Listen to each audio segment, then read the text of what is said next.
बघा तर आज मी तुम्हाला चिकन सूप बनवून दाखवणार आहे. चिकनचं म्हणजेच आळणी पाणी. इथं मी स्वच्छ चिकन धुवून घेतलेलं, चिरून घेतलेलं, हळद मीठ कोथिंबीर टाकून लावून घेतले सर्व काय. आता कांदा भाजायला घेतलेला मी. गॅसवर पातेलं घेऊन थोडं तेल टाकलं, मग जिरं टाकलं, लालसर होसर असा काही कांदा भाजून घ्यायचा, टमाटर टाकून घ्यायचा, छान असं सर्व काही मिक्स करून छान भाजून घ्यायचं.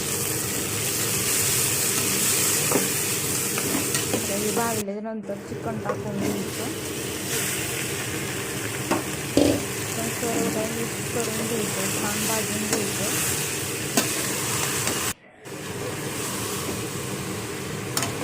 चांगलं तेल सुटूस चिकनला भाजायचं. बघू शकता तेल सुटायला लागलं.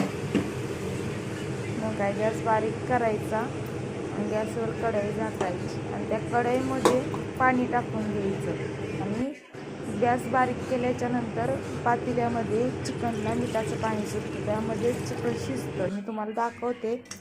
बघू शकता 10 मिनिटांनं बघितलं मी, इथं भरपूर मिठाचं पाणी सुटले आणि चिकनही शिजलंय.